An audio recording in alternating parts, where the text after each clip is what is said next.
I was writing an anti-Islam book. A lot of books fell off the shelf. And one of the books that fell off the shelf was the Quran. And when I picked it up, my hand was on a page with Surah 22, ayat 46. And it says, it's not the eyes that are blind, but the hearts. And I thought to myself, that really is my problem.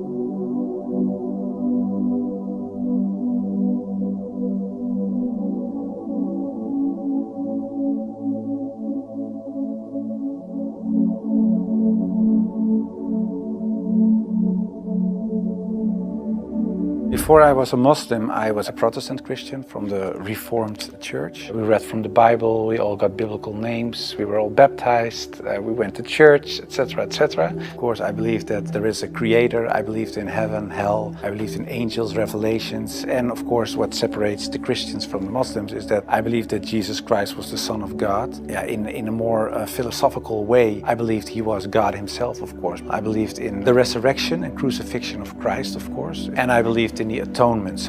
But because the Trinity is a very complex concept, whether you believe it or not, it's still very complex, because if there is a God in the Bible, it says God is eternal. But if you are eternal and in the same you die, you cannot be eternal, immortal at the same time. So that was something when I was a little older, 16, 17, I started questioning things like that. It's not very logical. I talked to many priests, preachers, even rabbis, and the answers I got weren't very satisfying.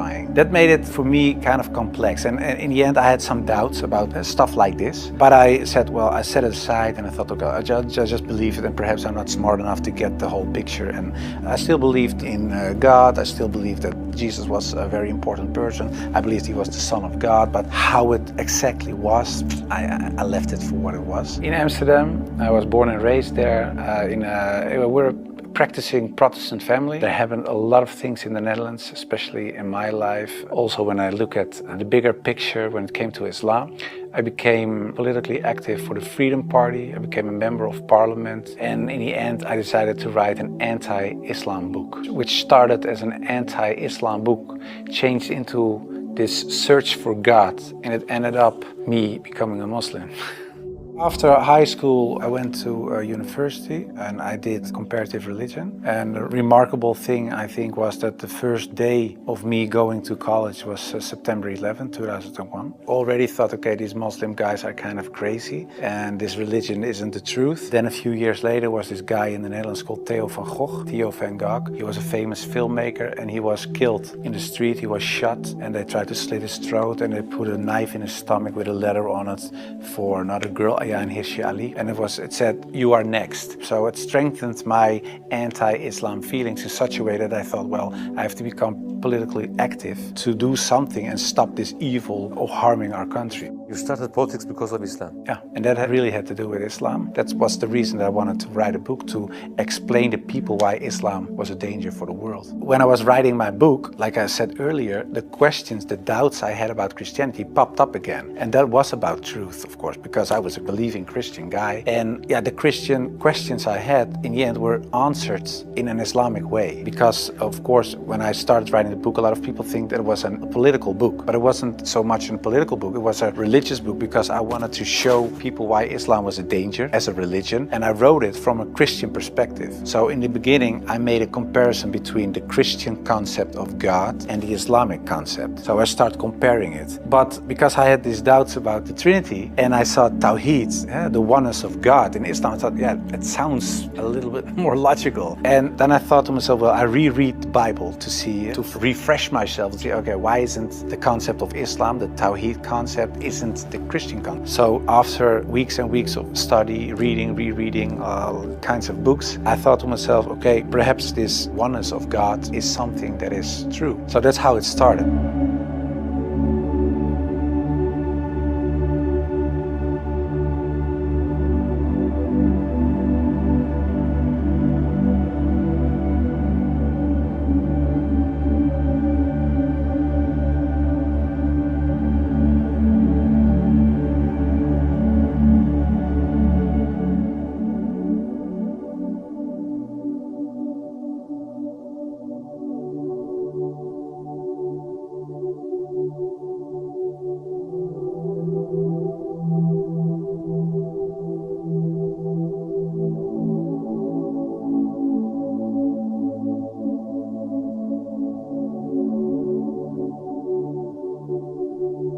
I started writing to several authorities on these religious matters. And one of the guys that I wrote to was 𝗕𝗂𝗶𝘀𝗵 and he's a professor from Cambridge University. But in a way, it was kind of strange, of course, because I was a politician back then still. I was writing an anti-Islam book with an anti-Islam purpose. And I'm asking this Muslim professor from another country, can you help me?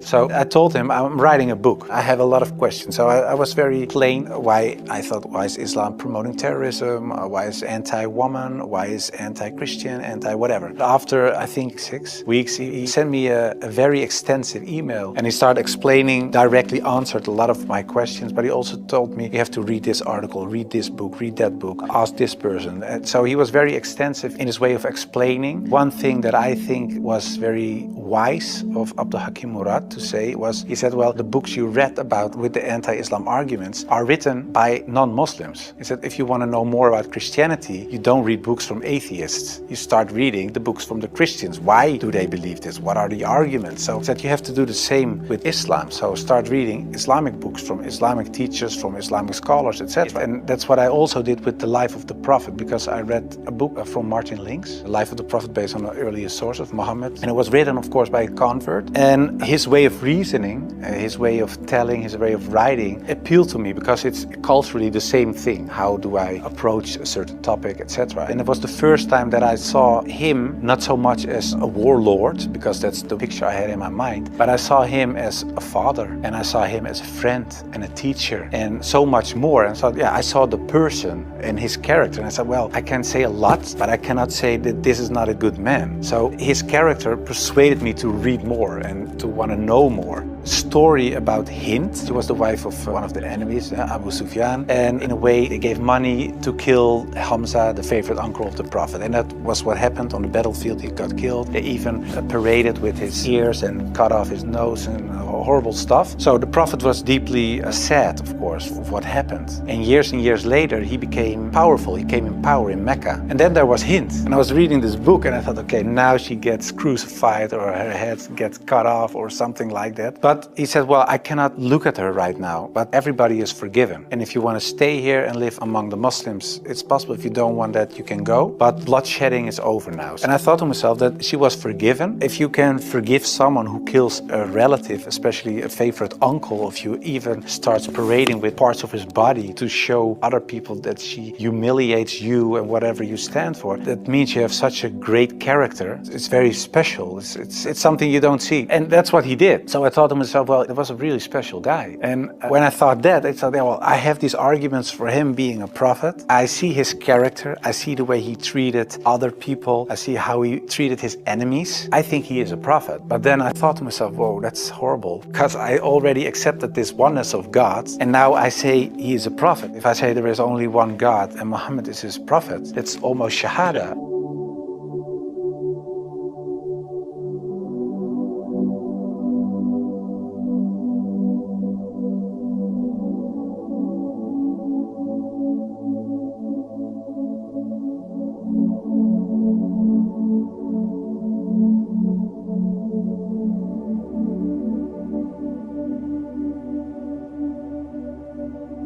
So I thought to myself, okay, let's close the books, stop, this is going in the wrong direction. And of course I wasn't that anti-Islam anymore because of what I read, what I saw and what I experienced. What I tell you now, it sounds a little like a fairy tale, but it really happened. In the end there were all these books at the table, and when I had this feeling of, yeah, okay, this is shahada in a way, I thought, well, I put all the books away and I put the books on the highest shelf, but there were so many books that a lot of books fell off the shelf. And one of the books that fell off the shelf was the Quran. And when I picked it up, my hand was on a page with Surah 22, ayat 46. And it says, it's not the eyes that are blind, but the hearts. And I thought to myself, that really is my problem. I could see it with my own eyes, but I still couldn't accept the fact that I said he is a prophet, there is this one God. I just couldn't. So it wasn't my eyes that were blind, but it was really my heart. I couldn't accept it. I think my nafs or whatever, my ego, I couldn't accept it. And I said, well, God, I don't care if it's the God from the Bible or the Quran, give me a sign or something so that I 100% sure know this is the way. And I went to bed, but when I woke up, I felt very secure in myself. I really feels very secure. I've never been more secure about anything else. The whole anxiety or the whole doubting issue, it disappeared like snow for the sun. I thought to myself, well, I think I'm a Muslim.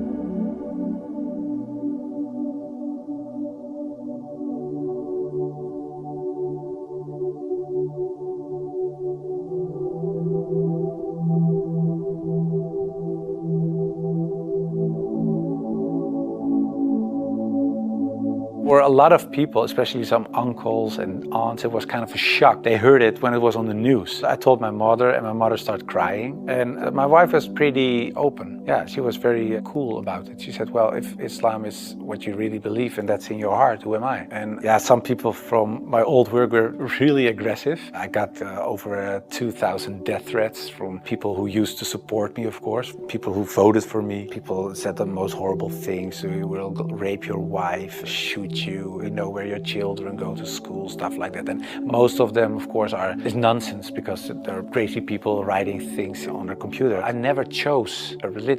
One time, and it was when I became a Muslim. Before that, I didn't choose my religion. I was born in a Christian family. I was raised in a Christian way, and I'm very grateful for all the good things that it brought me, but it was not my decision. And the only time I made a decision was me becoming a Muslim. And it was the most, like I said, I think the most important decision I made, and it was the most rational decision I made. I never took years and years to decide one thing, only becoming a Muslim.